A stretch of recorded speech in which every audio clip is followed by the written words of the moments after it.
3 मार्कासाठी board परीक्षेमध्ये विचारल्या जाणाऱ्या अँगल बायसेक्टर थेरमची कन्सेप्ट आणि त्याला बोर्डमध्ये लिहिण्याची करेक्ट पद्धत आपण या लेक्चरमध्ये बघणार आहोत. हे थेरम प्रूव्ह करण्यासाठी फक्त 4 स्टेप आपल्याला वापरायचे. स्टेप 1 म्हणजे गिव्हन, स्टेप 2 मध्ये आपल्याला काय प्रूव्ह करायचे ते लिहा, स्टेप 3 मध्ये कन्स्ट्रक्शन घ्या आणि स्टेप 4 मध्ये प्रूफ लिहा. ओके, आणि प्रूफ सुद्धा खूप सोपा आहे. अगोदर गिव्हन, त्याच्यानंतर काय प्रूव्ह करायचे ते आणि मग कन्स्ट्रक्शन या 3 गोष्टी लिहून घेऊ. सुरुवातीला statement. The bisector of an angle of a triangle divides the side opposite to the angle in the ratio of the remaining side. काही नाही करायचं, एकदम सोपा कन्सेप्ट आहे. एक ट्रायंगल घ्यायचा आहे, त्या ट्रायंगलला किती इंटिरियर अँगल असतात? 1 का 2 का 3? सांगा. 3 इंटिरियर अँगल्स असतात.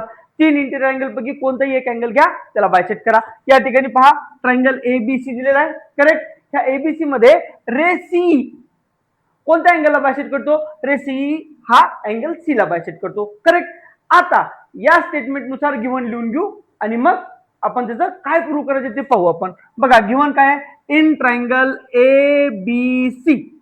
बरोबर आहे. सुरुवातीला ट्रायंगल एबीसी घेतला, त्या ट्रायंगल मध्ये रे सी कोणाला बायसेक्ट करायला? अँगल ए सी बी ला बायसेक्ट करायला. करेक्ट. मग आपल्याला प्रूव्ह काय करायचंय? आपल्याला प्रूव्ह करायचंय ए ई अपॉन ई बी हा रेशिओ इक्वल आहे कोणासोबत? ए सी अपॉन सी बी सोबत. डन. क्लिअर झालं. आता याच्यासाठी आपल्याला छोटस कन्स्ट्रक्शन लागेल.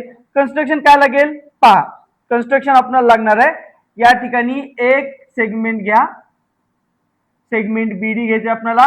तो पॅरलल असला पाहिजे सी ला. बघा, मी बीडी सी ला पॅरलल करलाय आणि एसी ला एक्सटेंड करायचंय कुठपर्यंत? तो बीडी ला ज्या ठिकाणी एक्सटेंड म्हणजे कट करतो तिथपर्यंत. म्हणजे या ठिकाणी हा पॉइंट तुमचा असेल डी.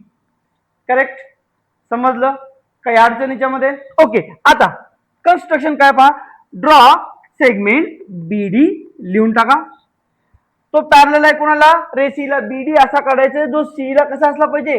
पॅरललच असला पाहिजे. मग सच दॅट ए नंतर सी नंतर डी हे 3 काय आहेत? कोलिनियर पॉइंट असले पाहिजेत. ओके. गिव्हन, टू प्रूव्ह आणि कन्स्ट्रक्शन झालं. आता आपल्याला प्रूफ पाहायचे. चला हे लिहून घ्या. अँगल बायसेक्टर थेरम प्रूव्ह करण्यासाठी तुम्हाला फक्त 2 टेस्ट माहिती असल्या पाहिजेत. एक अल्टरनेट अँगल टेस्ट आणि दुसरी करस्पॉन्डिंग अँगल टेस्ट. त्याचा आपल्याला योग्यपणे वापर करायचा आहे. सुरुवातीला जी तुम्हाला फिगर दिसते त्या फिगर मधल्या अँगलला नंबरिंग देऊन घेऊ सोप्या पद्धतीने आपल्याला समजून घेण्यासाठी. त्या अँगलला म्हणू अँगल 1, हा अँगल ग्रीड धरू अँगल 2, याला म्हणू आपण अँगल 3 आणि हा तुमचा अँगल 4. चला, अँगल मार्क केले. अँगल 4 कळला, अँगल 3 कळला, अँगल 1 आणि 2 कळलं. तर गिव्हन नुसार तुमचा रे सी हा अँगल एसीबी ला काय करायला? बायसेक्ट करायला. ह्याचाच अर्थ अँगल 1 आणि अँगल 2 हे गिव्हन नुसार कॉन्ग्रुएंट झाले. याला इक्वेशन ए म्हणा. ओके. आता रे सीई हा काय आहे? सेगमेंट. बघा, रे सीई हा सेगमेंट बीडी ला पॅरलल आहे. आपण कन्स्ट्रक्शन केलं ना त्याच्यानुसार. आणि समजा बीसी हा ट्रान्सव्हर्सल घेतला. पहा, हे 2 लाईन पॅरलल आणि बीसी हा ट्रान्सव्हर्सल. मग काय असेल? मग या ठिकाणी अँगल 2 आणि अँगल 3 हे 2 अँगल कसे झाले? कॉन्ग्रुएंट झाले. कोणती टेस्ट सांगा बर? ह्या 2 पॅरलल लाईन्स हा ट्रान्सव्हर्सल, ही कोणती टेस्ट आहे? Alternate angle test. कोणती टेस्ट आहे? Alternate angle test. Alternate angle test. आता ट्रान्सव्हर्सल बदला. ट्रान्सव्हर्सल कोणता घ्यायचा आहे? सीई आणि बीडी पॅरलल आहेत. ट्रान्सव्हर्सल घ्यायचा आहे AD. AD is a transversal. Transversal कोणता घ्यायचा आहे? एडी ट्रान्सव्हर्सल घ्यायचा आहे. आता एडी ट्रान्सव्हर्सल जेव्हा येईल त्यावेळेस अँगल 1 आणि अँगल 4, बघा, हा अँगल 1 आणि हा अँगल 4 हे 2 कॉन्ग्रुएंट झाले. कशावरून? ते करस्पॉन्डिंग अँगल टेस्ट वरून. कशावरून? करस्पॉन्डिंग अँगल टेस्ट वरून कॉन्ग्रुएंट झाले. आता या इक्वेशनला आपण इक्वेशन बी म्हणलं, याला इक्वेशन सी म्हणलं. तर इक्वेशन ए बी सी वरून आपल्याला काय लक्षात येतं? आपल्याला लक्षात येतं की अँगल 3 आणि अँगल 4 हे 2 अँगल कसे आहेत? कॉन्ग्रुएंट आहेत. ह्याला इक्वेशन आपण डी म्हणू. कसं? बघा, हे 2 अँगल गिव्हन नुसार कॉन्ग्रुएंट.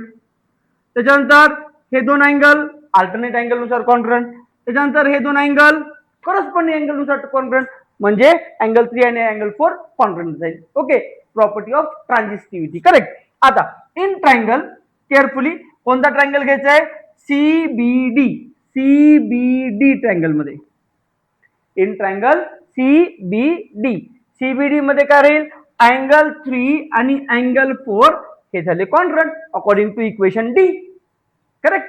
तर या ट्रायंगलचा सीडीबी या वाल्या ट्रायंगलचा टाइप कोणता असेल, तो आयसोस्केलस ट्रायंगल असेल. कोणता ट्रायंगल असेल, आयसोस्केलस ट्रायंगल.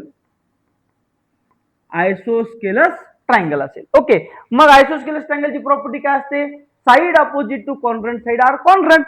म्हणजे या 4 अँगलच्या अपोजिट साइड बीसी ही 3 अँगलच्या अपोजिट साइड सीडी बरोबर कसं असेल, कॉन्ग्रंट असेल.